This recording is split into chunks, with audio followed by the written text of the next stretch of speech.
Most people think that healing ends when the chaos does. But sometimes healing is actually the quiet that hurts the most. When you stop rebelling against what broke you, but at the same time, peace doesn't quite land yet. You're calm until someone tests the boundary or asks for the old version of you. And then suddenly your whole body's on alert all over again. It's not regression. It's your nervous system trying to relearn what safety really is without the armor. This is the space between rebellion and peace. In this video, I want to talk about what happens after the fight, when your body still expects danger even when the war is over. We'll explore how rebellion once protected you and how to let love and truth finally coexist within you, even if they still might not out there. You don't stop rebelling because you've given up. You stop because you realize that resistance wasn't freedom either. Freedom is when you realize that you don't need the fight to prove you exist. Let's start there. As I heal and I move towards wholeness, I'm moving towards this radical self-acceptance and truth. And yet I find myself in environments such as my family ecosystem, or even just in the world, in society, where self-erasure is a requirement for belonging. So as I heal, I'm calling back all these different parts of myself that split off. And every time I sit there with those parts of myself and I sit in the present moment and I breathe through it, something rewires. Safety becomes internal. I used to think that surrendering meant losing the fight, losing myself. I thought standing in my truth meant defending myself, defending my truth. But that was all an illusion. It was really the ego's pursuit of control and safety. When the self or the soul is driving, you realize there's really nothing to fight for anymore. This weekend, my parents and I had gotten in a fight, and it kept escalating because I kept saying things in a protective, armored up way that just triggered his defenses, and he would say things back. I left the house. I took a deep breath. I cried a bit, and I called all these parts of myself together, and I said, I am here. We are a team. And I was present. I witnessed the pain come up. I witnessed every single part of me that wanted to be seen and heard. And I realized as I witnessed those parts of myself that that is freedom. I was whole. Everything that I was fighting for before that with my dad, it was like, what was I even fighting?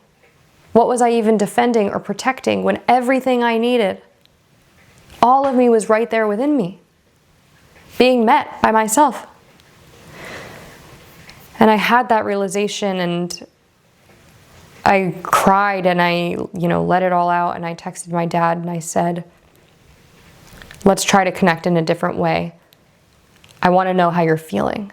And suddenly I was able to find curiosity and in this sort of openness, this surrender. When I came home, I was simply just able to listen to him, and all he wanted in the end of it was to just be heard and to just explain how he felt and his perspective and just be respected. And by the time he finished talking, he looked at me like, okay, he wanted to hear what I had to say, which was a stark contrast to before, where we wouldn't even let each other talk. And I was sitting there and I was like, I don't have anything to even say. There was just presence. There was just me staying regulated in my field, holding a space for us both, for safety, for intimacy and connection and listening and presence. And when he let it all out, it was almost like within that field of safety, there was nothing else existed and nothing else mattered. It's this wordless connection. The story dissolves, both of ours. All of it, none of it matters. And in that moment, I realized that that is freedom. That fighting for freedom is just another illusion of separateness. It's just another manifestation of the ego. And once you have that realization and you soften and you meet those parts of yourself that want to protect and want to defend and are vigilant, and you say, thank you for protecting me when no one else did, then they can soften and they can bow and they can say, okay, I trust you and I surrender to your wisdom. And then your wounded parts and all these other parts of yourself come forward and they grieve and they ask to be met, and it becomes this cycle of just that.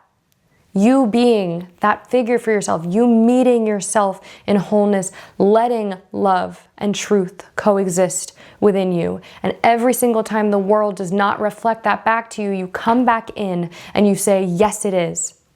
Right in here, and that's all that matters. Everything else dissolves. That's the moment coherence replaces compliance. You stop thinking or even believing that you're submitting to someone else's control, because you're not. You're just coherent enough to realize that none of it matters anyway. It's all an illusion. No one is in control of you. No one can control how you feel or what is going on inside. And not only that, but when you are coherent and you're the one that can stay regulated and hold a steady, coherent field and stay rooted in presence, you're the one that's actually leading. This is energetic leadership. This is becoming a healing force, holding space and safety, not only for yourself, but for other people, where when there is distortion outside of yourself and you hold that coherence and that love and truth all at once inside, you actually create the safety in your environment for other people to remember themselves as well. For other people to be more authentic in themselves, open up a bit. And so you stop fighting for validation. It doesn't matter anymore because you're getting that validation in here. You are reparenting yourself and you are living as evidence. Neutrality replaces persuasion.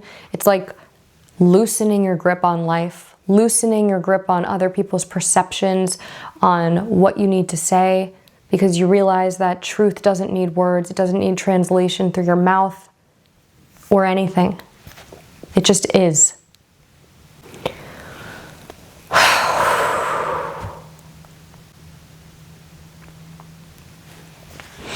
I don't know how I made it this far without crying. This is the hardest work. Energetic and emotional, psychological mastery. Healing from the inside out.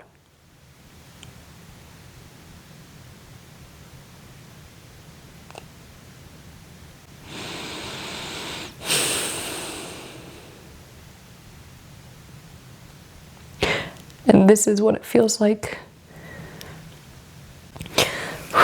Okay. Let me know in the comments below, what does peace feel like for you when you're not fighting for it? I would love to hear from you. If you like this video, give it a thumbs up and hit the subscribe button so you don't miss any more content like this. Thank you for watching and for being here. You are so important, and thank you for doing this work and continuing on the path. I'll talk to you soon.